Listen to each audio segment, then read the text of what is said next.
Thank you all. We can start the afternoon session.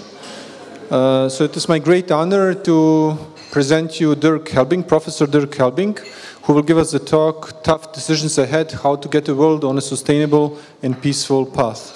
Professor Helbing, thank you for coming to Belgrade. Thank you very much, and good afternoon. I have the plan to give hopefully the most important talk I've given for a long time, because what I want to do over here is lay out the blueprint for an entirely new organization of the world. Currently, the world is being challenged by China, and many people are asking themselves how to respond. It's not a bad thing, actually. It makes us think about our organization of our countries. And so one of the questions is, should we copy China? So what is China doing? They are introducing at the moment, or at least testing, a social citizen score, where there's mass surveillance, and basically everything that people do over there or don't do might get plus or minus points. For example, if you pay the loan of your apartment a little bit late, or the rent, you'll get minus points. If you cross the road as a pedestrian when there's a red light, you might get minus points. If you don't visit your grandmother frequently enough, you might get minus points. And if you read critical news, or if you have the wrong friends, you might get minus points. And the overall social citizen score will determine what kind of jobs you can have, how much you have to pay for your loan, what services you will have access to, including public transportation, and also what countries you will be able to visit, among many other things. So this is a world based on a digital version of Bentham's panopticon, where all of us would be observed by a central organizational unit. It would be a cybernetic society where basically people would be controlled based on mass surveillance, mind control, and the citizen score. And some people think that's actually a very good idea. Very soon, or maybe already, there are super intelligent systems, and they should decide what we should be doing. So some people are proposing super intelligent AI systems as something like an AI god, a new god. And it seems like even the Pope has supported this idea, right? Which some people would even call an antichrist system. I personally think we shouldn't copy the China model for a number of reasons. First of all, it's not historically fitting, it's not culturally fitting for us. And besides, China has bigger cities, and innovation rates scale super linearly with city size. So applying the same model wouldn't work well for us. We couldn't compete in this way. Instead, I'm proposing a different model fitting to our cultures over here, which would be based on collective intelligence, requiring to upgrade democracy, to harvest diversity, and it would be based on combinatorial innovation, requiring an upgrade of capitalism based on more openness. These are two assets that Western countries can actually mobilize. And we know that freedom of thought actually supports innovation rates. We know that diversity is actually supporting economic growth. So the more diverse and more complex countries are actually doing better. And we also know that collective intelligence, or social intelligence, as some people call it, actually benefits from diversity. So this is what we need to activate with digital means. So what can we do? Just a short overview. A couple of years back, we proposed a future ICT project, which was really a €1 billion project. It almost made it. It had a number of activities foreseen. It's described actually over here in that booklet, and also in this more than 600-page collection of position papers. And even though we didn't get the funding, a lot of those ideas have been put into practice in the meantime. So now there's data science, there's computational social science, there's global system science, and there are exploratories. And we've also been contributing to platforms, interactive games as experimental platforms, something like a human genome project kind of vision about society. And the platform that we have built, Stefano Balietti in particular, who did a PhD in my team, is Node Game, and it's a platform for online experiments. You can use it. Also, we have proposed at that time to create a planetary nervous system and a living Earth simulator. And both things exist. Unfortunately, it's not open and available for all scientists and for everyone. We've also proposed ethical information communication technology designed for values. This is now gaining traction. World Economic Forum just published an opinion piece of mine, how we can engineer a more responsible digital future. This is about learning how to design information technologies for values, constitutional, social, ecological, and cultural values. And for a society to thrive, it's important to maximize not just one thing like power or security or revenues, but really to balance many different goals in the right places. And we could also learn to build democracy into information technology. So if you wanted to do that, we would need to know what are the characteristic features of democracies. And I think these are among the most important ones: human rights, human dignity, freedom, self-determination, pluralism, protection of minorities, division of power, checks and balances, participatory opportunities, transparency, fairness, justice, legitimacy, anonymous and equal votes, and privacy in the sense of protection from misuse and exposure, and in the sense of the right to be left alone.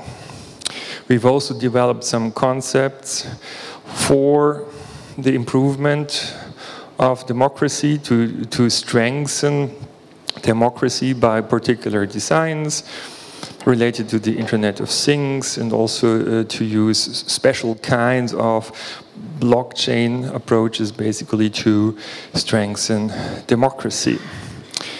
One of the ideas was qualified money, and I will come back to the money problem later on. It's one of the most important ones.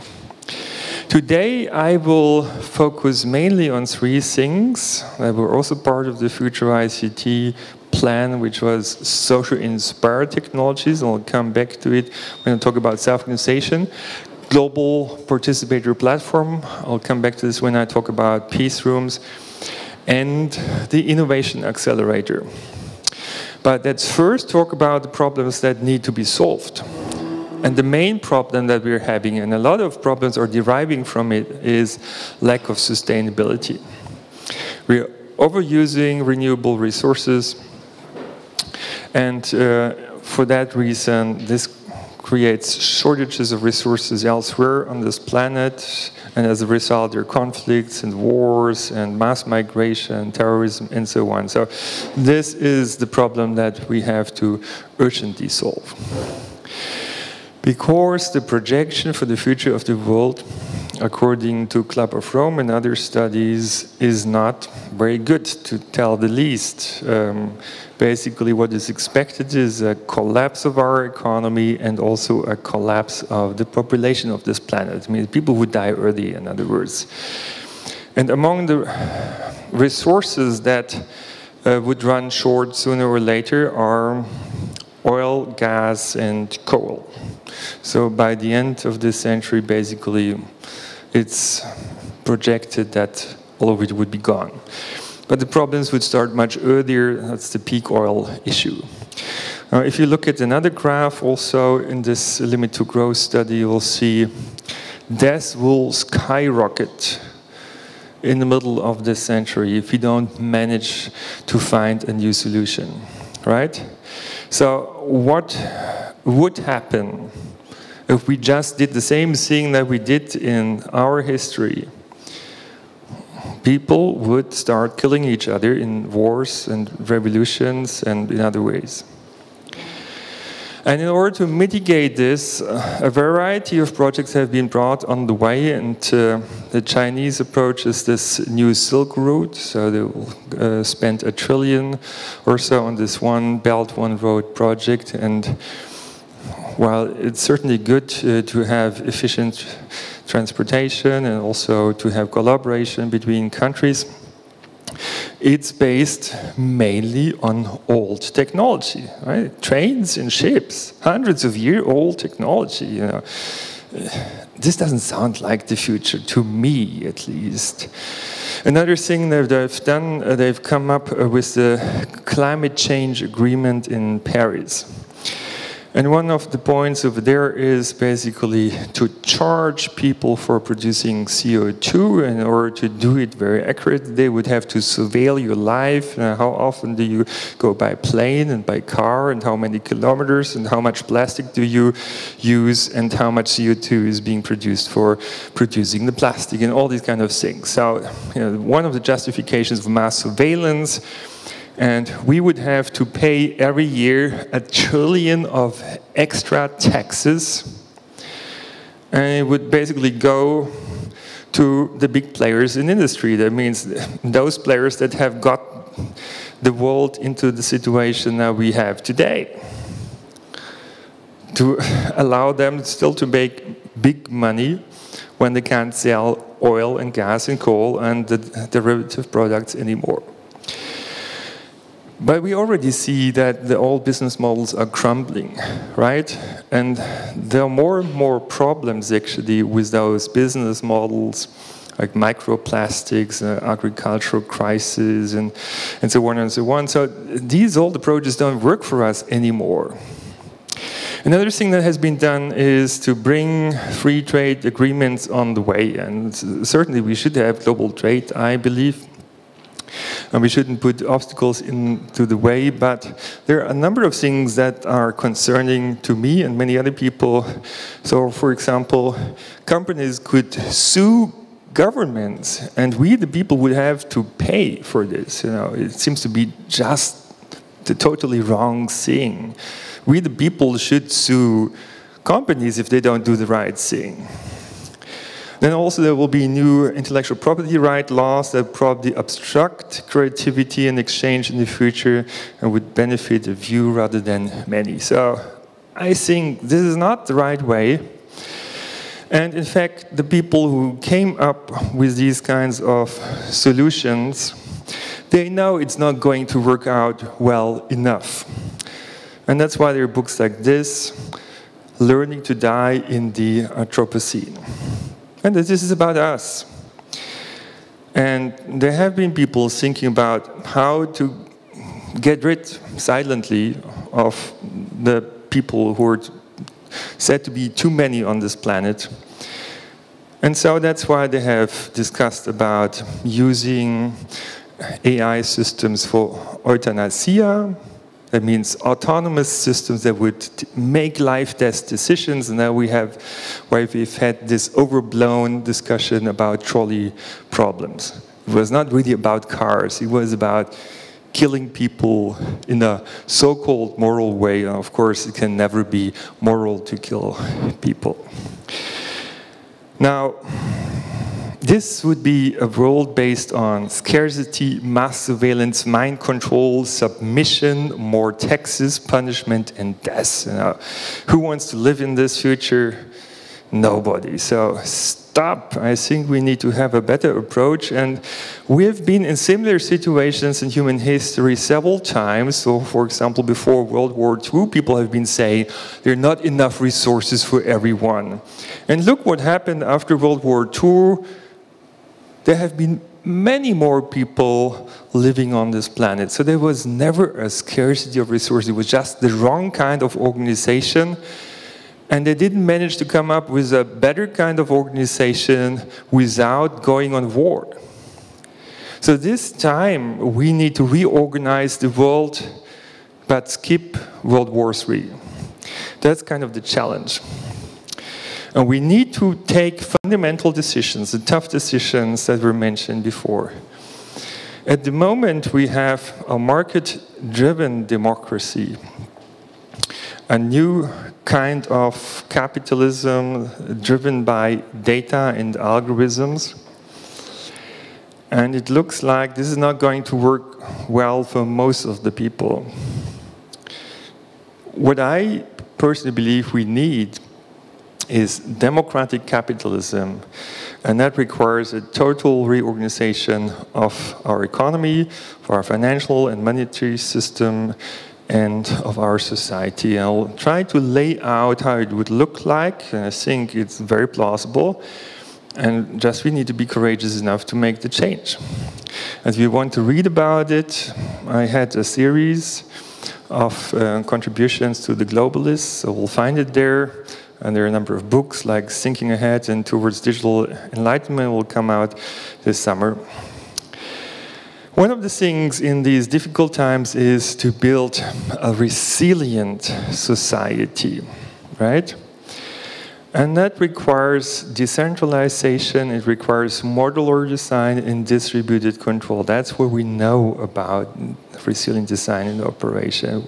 We probably also have to learn to cut down networks in case of emergency into functional subnetworks. So suppose there's a really dangerous disease spreading, could we basically decouple the world into some subsystems that would be self-sustainable, at least for some time? So we could basically stop the spread of the pandemic.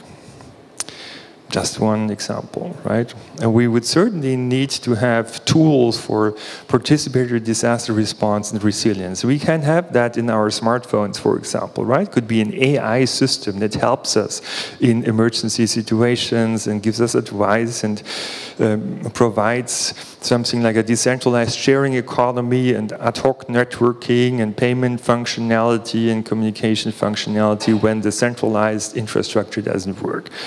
Yeah, I guess some countries have such kind of system. I'm not sure all the countries have it. That is important, to have tools to help ourselves and to help each other.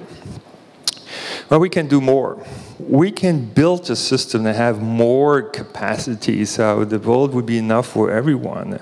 But it will be challenging. So if we want to build the future, first of all, we shouldn't care too much about the old industries and elites and what they want.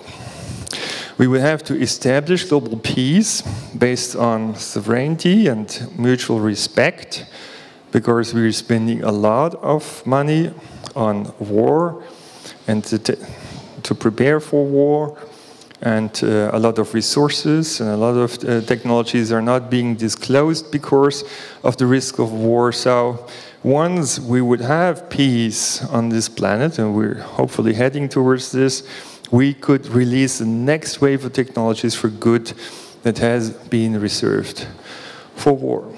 How to get there? We need to aim towards global alignment, to have a basic set of values that we all share, and could be, for example, those listed over here: respect, diversity, responsible self-determination, participatory opportunities, self-organization, responsibility, quality and awareness, fairness, protection, resilience, and sustainability and compliance. But in order to build capacity, we need to be innovative, right? It's not enough to optimize the world. We have seen that. It will not work out for many people of the world. It will not create enough efficiency and capacity. But maybe creativity and innovation can save us. And people have said science advances funeral by funeral. And John Brockman said, why wait that long? We don't have the time to wait until kind of the old thinking dies. So we need to have a new organization of our innovation system. And I've written a couple of articles about this problem, why our innovation system is failing and how to change this. And there were papers about measures to create an innovation accelerator, right? So you can read those papers. a lot of these things are still not implemented, so we can improve on this. But let's get back to the combinatorial innovation thing. Combinatorial innovation is maybe best illustrated by Lego, right? You can use Lego in a billion different ways. So it's really about the possibility to combine existing solutions, products and services to form new solutions. And that requires a certain degree of openness and interoperability. If we do this, then we can suddenly form something like an information innovation, production and service ecosystem where everyone can contribute and benefit. So compare it with a rainforest, which thrives and has a huge diversity based on the trees dropping some leaves after some time, which turns into humus, which enables this wonderful, thriving ecosystem, right? So we have to give away some things for this to happen. We have to share some things, and we need to learn this. In this competition with China, we're kind of forced to come up with a faster growth model. And this is faster than exponential, so this will do the job. But we'll have to change our economic organization. So the idea is to empower everyone to take better decisions, and this logically will lead to better products and services and better businesses, nicer neighborhoods, and smarter city, and also a better future.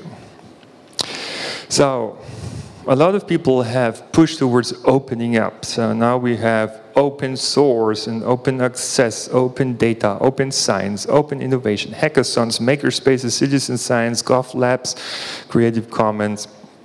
And this is very important because it creates more capacity, more speed, more impact.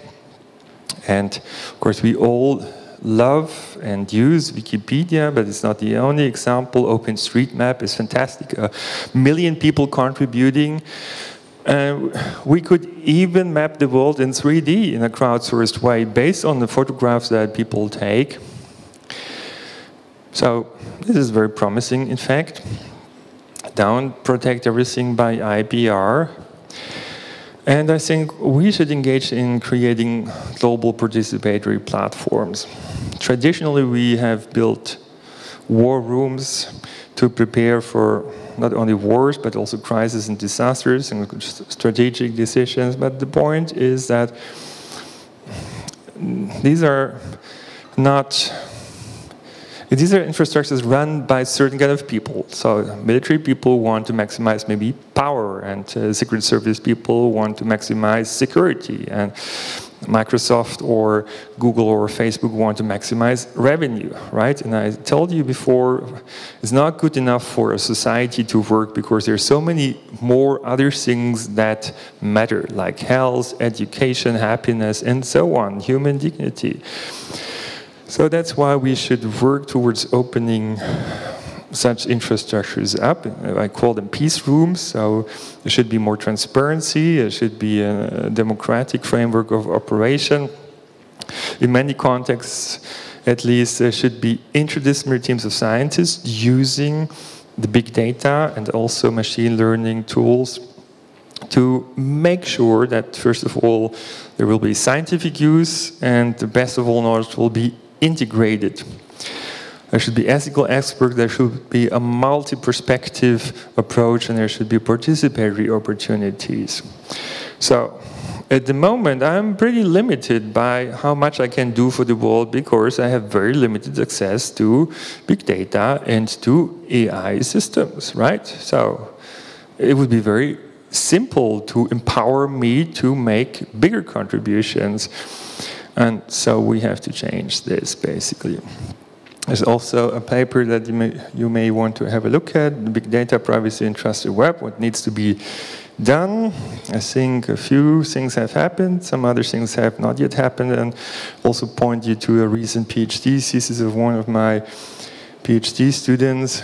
how to use machine learning to teach computers and information systems to respect our privacy while still doing good measurements and providing us the data that we want to have.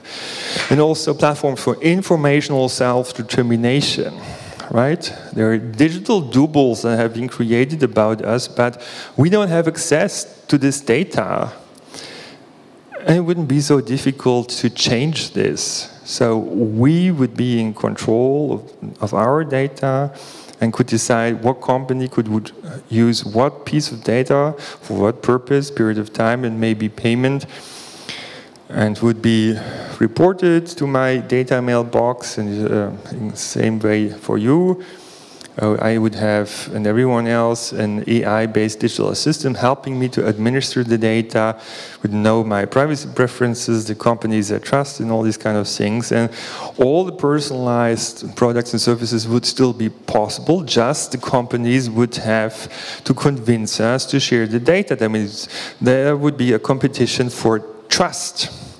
And that would create a trustable digital society. Governments and scientists could do statistics, would be reported as well. Well, in fact, even commercial companies are starting to open up. Take TensorFlow, for example, or take Tesla's patents. I think we need to do that much more consequently. There many more technologies are probably hidden by secrecy because the military thinks maybe we need to use it one future day. So I think of Nikola Tesla. He's done a lot of things. Not all of his inventions are publicly known. Documents have been taken by the secret services in the 40s, and also back in the 40s, people have started to work on totally new propulsion systems. And so maybe there is totally new technology out there that now we need to survive, right? So maybe Trump's Space Force is related to this. Hopefully we'll see a lot of more futuristic technology, also health technology and all these kind of things. Now, if you open up, of course, you want to have a fair deal, right? So those who take should give, and therefore reciprocity needs to be ensured to a sufficient degree. And there are mechanisms to do that: reputation, qualification, merit-based mechanisms, so it could be done. And now switching to managing complex systems, because the world is a complex system, the economy is a complex system, our society, and partly because we're living in a highly networked world, and in this world, if you pull a string somewhere, it will create not only intended effects, but also unintended side effects, feedback effects, cascading effects, all this. Let's take an example. Traffic flow is also a complex system. These complex systems suffer from limits of predictability and the illusion of control. So the limits of control. We see these kind of systemic instabilities in many systems.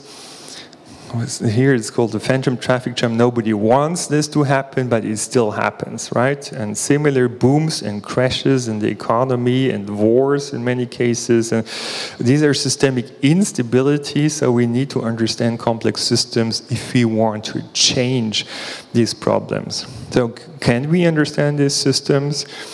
And can we use the understanding to overcome the problem? Yes.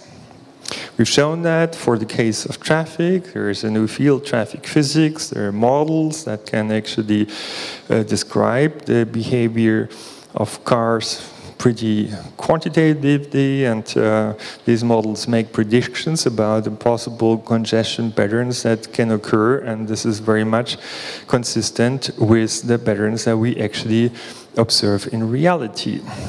It makes predictions also about what are the flow conditions under which you would have free traffic flow on these different kinds of congestion states, and actually the predictions match the empirical data very well. So we can say, yes, we have an analytical understanding of this complex system. And based on this understanding, we came up with a new kind of driver assistance system that would have collective effect, that would help to self-organize traffic in a better way, like magic, right?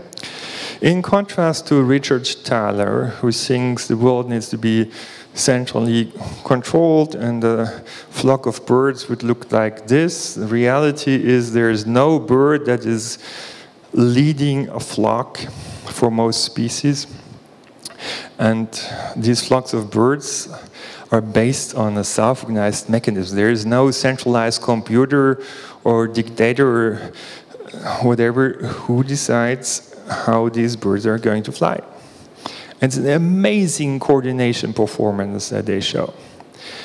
Now, with the Internet of Things, we can learn to do the very same thing. So we can now make self-organization work. 300 years after Adam Smith's invisible hand concept, we can do this now. And we can thereby overcome these annoying problems, the stop-and-go traffic that I showed you before, right? So now showing you we can simulate it in a computer so we understand the process. And I'll show you in a few seconds what the problem is. So once we get too annoyed, we'll just get out of the car, take a helicopter, and then we basically see that the issue is that there is an on-ramp, and there are a few cars that are trying to get on the freeway. It produces small disruptions in the flow, and those disruptions are being amplified, and that creates a stop-and-go traffic flow. Now assume, say, 30% of the cars would be equipped with radar sensors that measure the distances and relative velocities and would drive the cars automatically in a slightly different way from humans. And we can do it in a way that would stabilize the traffic flow and increase the capacity slightly such that the traffic jam would dissolve. It's gone, even though there's as many cars flowing into the very same freeway. So how have we done this? Here is no centralized control. Just change the interaction. This is called mechanism design. We've used real-time measurements and it created real-time feedbacks in such a way that the interactions changed and therefore the outcome of self-organization changed towards a desirable outcome. But this system is self-organizing. And we can do that also for urban traffic flow and for many other systems. Now, the point is, we are living in a time where computer power is doubling every 18 months, exponentially increasing, and data volume even faster is doubling every 12 months. Means in a year, we produce as much data as in all the previous years of human history. Will double every 12 months in the age of Internet of Things. Still, it will not be able to catch up with the complexity of the world, which increases combinatorially, according to a factorial function. So, even though we have the best technology of all times and more data than ever, we are losing control of the world as we try to control it in a top-down way. We need to have a new control approach, which would be a distributed control approach, empowering self-organization. So what does self-organization need? Well, I told you before, complex systems are difficult to understand, predict, and control. They tend to self-organize, emerge in structures, properties, and function. That's a good thing, actually. The interactions within the system determine the outcome of self-organization. So with the right kind of interaction rules, everything works out wonderfully and efficiently, and we call this invisible hand. So how to find suitable interaction rules? By experiments or computer simulations and so on. It can be done. Then we need to have real-time measurements, real-time data, and real-time feedback. And I'm going to propose you later on a socio-ecological finance system 4.0 that's going to create a feedback framework for the entire world. That's the idea. A completely new financial system. And just to illustrate you how well it works, so in urban traffic flows we have intersections, and then we would like to control the green lights optimally. And we have been inspired by another self-organization phenomenon, which is the oscillatory flows of pedestrians at a bottleneck. No policeman here, no law, no traffic light. Intersections are also bottlenecks, right? So we had the idea to use the pressure principle, producing the oscillation by self-organization to define the traffic light phase. Traffic flow would control the traffic lights rather than the other way around. Could that work well? Well, this is the classical approach, right? The traffic center collects as much information as possible, and then it tries to come up with an optimal plan. Cannot be done in real time because an NP-hard problem, and so you have to do some simplifications. You come up with some optimal plan for kind of the average traffic situation this Monday morning between 10 and 11, or Friday afternoon between 4 and 5. Right? And then you adapt this pre-manufactured optimal solution a little bit by extending free times and so on. So classical approach, traffic control center, benevolent dictator. A second approach is every single intersection would optimize travel times of those cars approaching that intersection. There is a mathematical formula for that. And we would think cannot be as good as this because it's not coordinated. And here we do the same thing, just if there is a long queue, we would first clear it before we go back to minimization of travel times. So it's other regarding. So we would think that's the best, that's the second best, that's the worst thing. And let's see what really happens. This is the top-down regulation by the traffic center. So as capacity utilization increases, queue length increases, right? Logical. Now let's see what this Homo economicus self-optimization of every intersection does. And hey, it's much better actually here, because it's much more flexible, not periodic, adapts to the cars, but then suddenly here the queue length explodes and the traffic control center says, ha, that's why you pay millions to us, that's why we're needed, right? Because otherwise you can't use the full capacity. So we can say, here Adam Smith's invisible hand works, here it terribly fails, and now let's see what happens with the third approach, which turns out, surprisingly, to be better all the way. That means bottom-up self-organization can outsmart optimal top-down control, and we can make the invisible hand work. Not just for hypothetical settings, but also for real complicated road networks as we have it in the center of Dresden. The traffic control center was desperate because they needed to have adaptive green waves, but they wanted to prioritize public transport, and there were so many different tram and bus lines cutting through, and if you would prioritize those vehicles, basically you would destroy the green waves and would create a monster traffic jam within a short time period. So they couldn't prioritize public transport. We could do that, and rather than an imposed green wave, as the state-of-the-art control created, we had this flexible self-control which adapted to the gaps that naturally occurred in the traffic flow and used them as opportunities to create those green waves, right? So which one worked better? Well, our approach was much better. Great gains for public transportation, even some gain for cars, and pedestrians and cyclists benefited too, and the environment as well. So this is extremely interesting, and you can apply a similar approach also to production systems, where we have the self-organization approach as well, and supply-demand systems and so on. So that's, I believe, the future of the world, right? To learn to build those self-organizing systems. And you can even apply this approach to social systems. There's one of my books on this, and also the latest one is touching upon those things. And actually, we know this at latest since Nobel Prize winner Elinor Ostrom, who made experiments in Switzerland and showed that self-governance can be efficient if there are just proper design principles.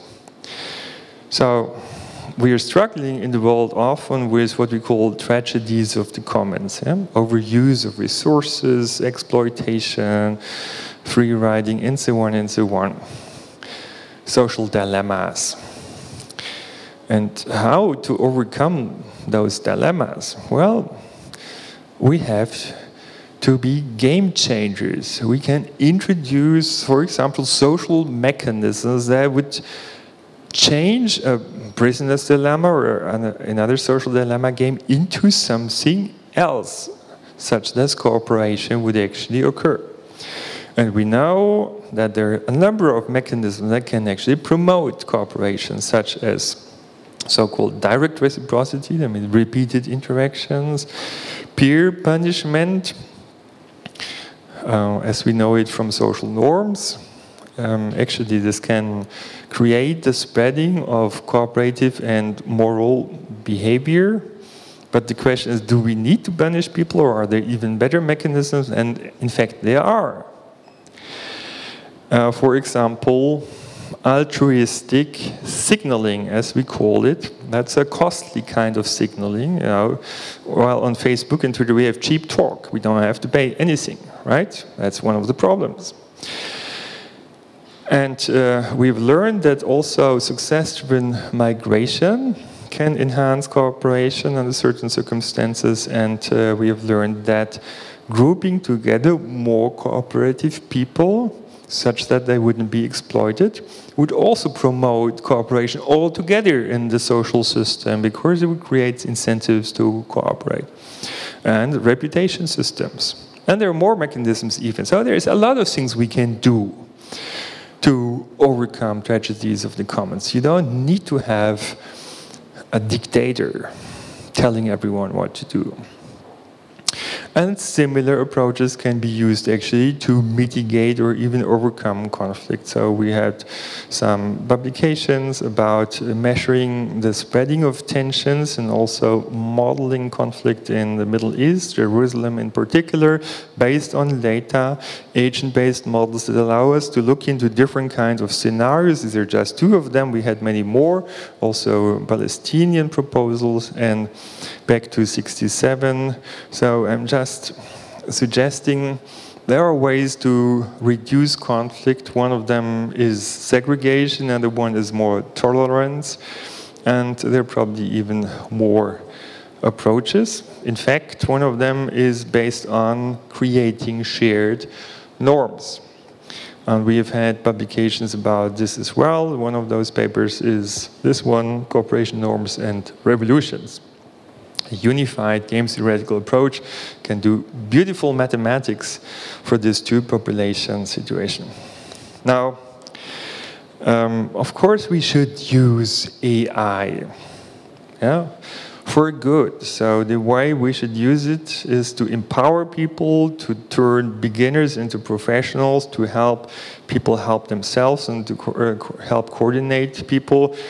And in fact, this brings us into the era of socially inspired technologies, learning from the social mechanisms that would let our society self-organize in a favorable way, create interoperability in a diverse world. Digital assistants can help. And there is a patent that I've written which is showing how to classify different kind of interaction situation and how to respond in these kind of situations and what kind of tools we could build. And among those tools is the so-called social mirror, which would give you feedback about what you're doing to this world and to other people, right? When people look into a mirror, they want to be beautiful, right? So if you build a social mirror, they would want to change their behavior to have a more beautiful behavior, more beautiful personality. So it just needs feedback, right? That's all it needs. And here is the patent. We also should engage into building social capital and in unleashing the value of different cultures, because every culture is made up of many different success principles, and we could learn to basically quantify them and to combine those success principles in new ways to find new solutions to the world's problems. Now, digital democracy is certainly one of those coordination tools that we need. We need to boost collective intelligence. There are a number of contributions I've written together with others. And the main point is that we need to learn to bring the knowledge and best ideas of many minds together. That requires platforms such as Argument, Graph, or the Liberatorium, and we need to develop that further in such a way that different perspectives would be identified and integrated, because the success principle of collective intelligence is if you combine the best individual solution with other solutions, will create an even better solution, usually. This is paradoxical, but it works for many complex problems. And we have even come up with a scheme of optimal incentives for collective intelligence, which would work better than majority decisions in, say, a democratic parliament, or also better than markets. So read the paper in order to understand why. And now what we are proposing is to create city Olympics to address the world's challenges, right? Such as mitigating climate change, come up with more energy efficient systems, sustainability, resilience, peace. Right? Cities would engage in a friendly competition, a mega hackathon. Scientists and engineers would engage, citizens as well. Journalists would report, companies would come up with new products, politicians would mobilize society. This would be a positive approach. The solutions would be Creative Commons and/or open source. Everyone could take them, combine them, develop them further. So we would make all much quicker progress if we would really help each other in this way. Turn cities into innovation motors. The classical approaches of nation states and of global corporations haven't solved the problem, so cities can be a contribution to the solution of the world. We can go a step further. Open source urbanism is something that we get very interested in recently. So it's again about opening up knowledge for other people to make it accessible. So it's a new approach towards globalization, which I call localization, thinking global, acting local, and diverse. Experiment, learn from each other, and help each other, and that would imply a new proposal for the organization of the world.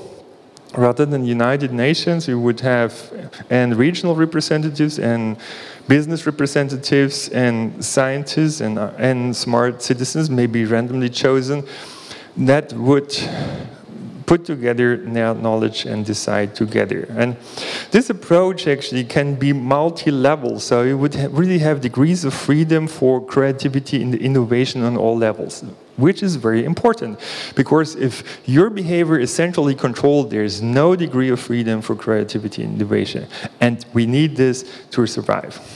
Now, I'm coming to money.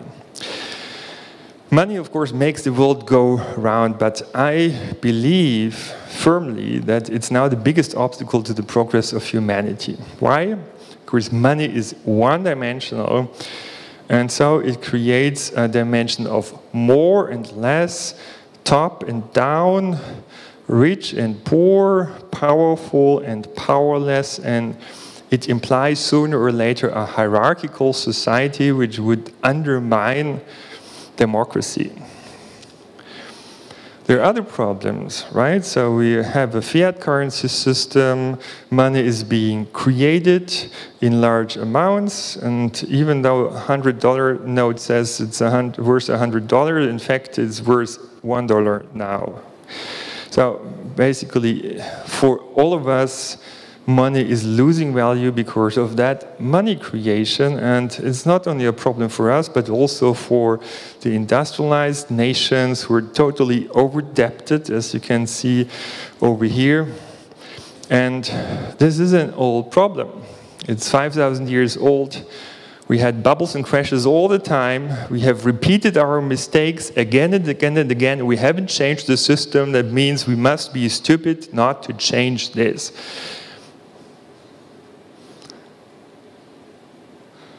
And some people have become very rich about this because money creation is to some extent in private hands.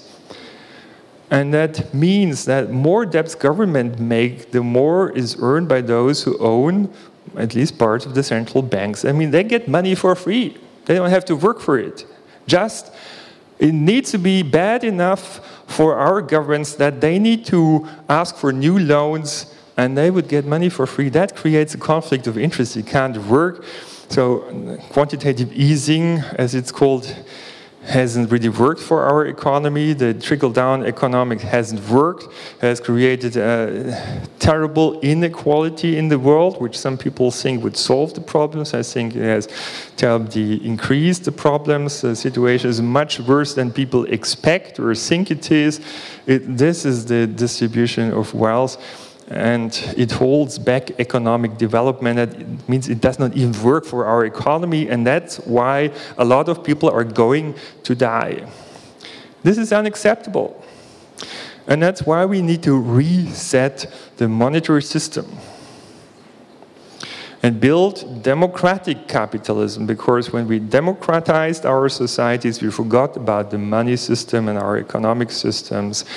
And here I'm describing a capitalist utopia which can be implemented, and I'm showing you the 3 steps. Number 1, a visionary future money and finance system. First of all, it sounds daring. Cancel income taxes, interest rates, and debts, called Great Jubilee. There would be new money that is a public good. That means not privately owned. It would be owned by all of us, the people, to 100%. This money would then be lent to individuals, corporations, governments without interest rate, as I said. Exchange rates between different regional currencies would be adapted to create a trade balance. The principle should be to keep money flowing rather than storing it. You shouldn't collect more and more money, because then it doesn't work for you. It doesn't work for anyone. So imagine each virtual coin had a programmable inflation rate or a finite lifetime. Then money not spent would just disappear and could be channeled to other places where it's better needed. How would we get towards such a system? Well, the old system would first collapse, and I think we're pretty close to this. Would be a global currency reset. How to do it? If you cannot do it with banks, then maybe do it with the tax offices, because they know how to deal with numbers, and you won't need them afterwards anymore. So they can do it. You can come up with games, you can come up with apps, also a disaster response app. There are different ways to introducing a new monetary system. And so, what do we need? First of all, to make sure everyone has what they need to survive, right? Generate money for everyone's benefit, overcome poverty, satisfy basic needs. Introduce money bottom-up rather than top-down, as it's done with the quantitative easing, and make sure money will flow around. So if the basic income is just covering your basic needs, you will spend it all. So it goes back into the economy. You're not losing money on this, actually, right? You wouldn't have to pay it from taxes. You pay for the basic income through money creation. As I said, there are some people today, very few, who get money for free. this should apply to all of us. We can apply the very same mechanism, basically, and here's some details. I won't read it all. I can have the slides. And it would have the benefit that it would ensure a reasonable aggregate demand. It would overcome inequality to some extent and insecurity. Future corporations should not only be run by those who own stocks. In the future, when money is owned by the people, we would have to have people representatives. And in fact, their project, they've shown that if you involve staff, suppliers, buyers, and local people into the decision-making, this will create systemic solutions, and it would be even more profitable. Second thing, investment premium. Unleash mass innovation by crowdfunding for all. Only 1% of all things have been invented, says Sebastian Truhn, who was working at Google. So we should have a mechanism that gives money to people who have great ideas. One was proposed actually for the science system by Martin Scheffer. I've extended it to the investment premium, and the idea is basically you would get another kind of money besides basic income, the investment premium, and that would not be for your personal consumption, but you would have to give it to other people with great ideas, or people who engage for social or ecological projects or for neighborhood projects. So give the money to those people who do the best job. And this will create the best of all possible worlds. There would be competition of projects. Everyone could set up projects, and the best projects would win, those who convince people to give enough money for this. And in fact, it's possible to crowdfund entire skyscrapers. So why shouldn't it be possible to crowdfund new medicines and new technologies? Do we still need intellectual property right, or couldn't we have all the innovations we need and want by this new kind of monetary system? It would unleash creativity, it would support cooperation. And how would you make sure that beginners could make still reasonable contributions to our society? Well, the keyword is social computing. Software could help everyone to run projects, right? To know all the things that you need to know in order to find the right kind of people with the right skill sets and organize them in the right way and so on. And augmented reality could instruct them and turn laymen into people who can do complicated things. And this approach has enough freedom for experimenting, creativity, and innovation, and is very important. Number 3, overcome unsustainability with a socio-ecological finance system. And for this, we need to introduce a multidimensional money system, right? Our economy is a complex system. Our body is too. Our body is, however, not controlled by one quantity, say water.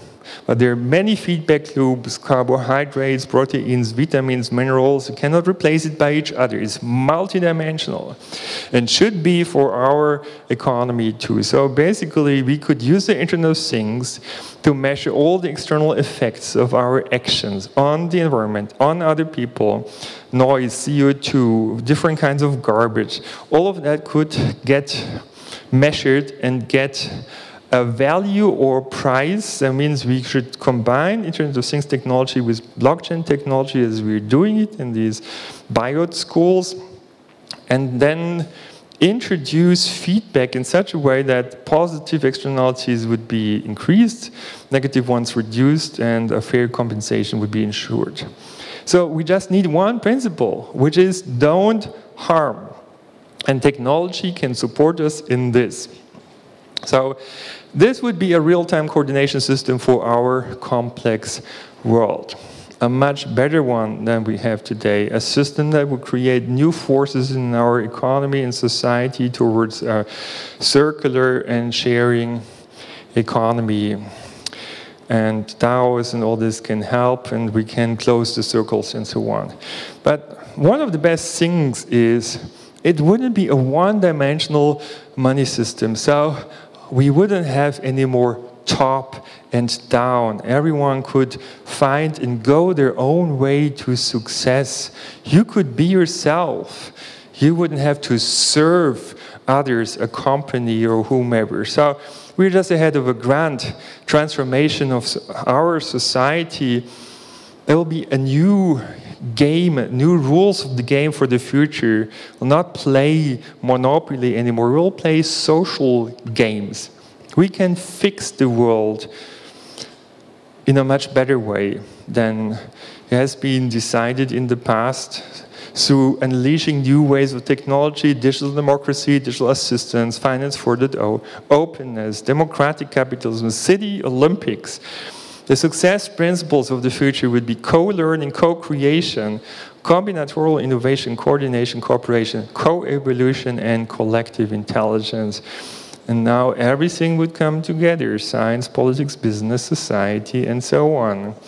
More efficiency, self-organization, participatory opportunities, informational self-determination, more entrepreneurship, protection of environment, considering of externalities, and it would be fairer and would assist cooperation and reduce conflict. Politics could gain, business could gain, everyone could gain. So the main problem today is that the solutions that would save us are supposed by old industries and so-called vested interests or old elites. And in fact, our current institutions haven't protected us well from the rise of a new totalitarianism. Even those institutions have often been instrumentalized against us, and that's why we have to reinvent or replace these institutions as we are running them today.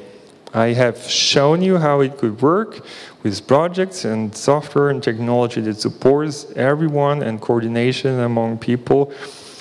And so we could finally and would have to break free, right? There are classical rules, ways to rule people, to exert power, to force us, to control us, and I think this is not good for us, it's not good for the world, and we need to change it, and we can only change it by revealing what's going on, who are the people behind it, and the institutions, and checkmate them.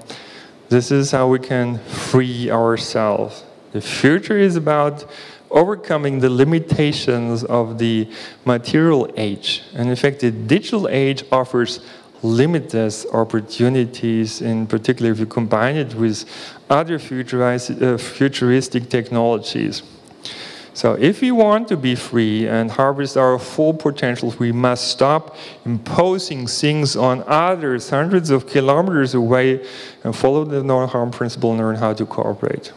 We're living in a interconnected world. We're all interconnected. We must now learn to love our planet, everyone, living on it, because otherwise it won't work. And now is the time to get it started. One country must be first, and all the others will follow, because this, I think, is going to be the best system that we know so far. So, thank you very much.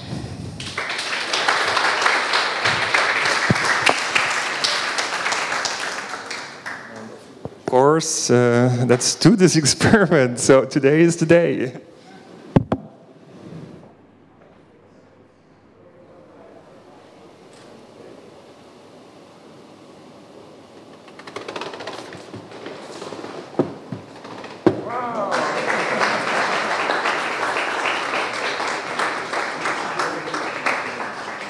Quickly. So the first one seems to be about all the indicators have become better, so what I'm complaining about. The point is it's not good enough, right? If there would be potentially billions of people who would die early, I think we should see whether we can do better. And I think we can do better. There is technology that we haven't opened up. We can reorganize ourselves in a way to benefit more people.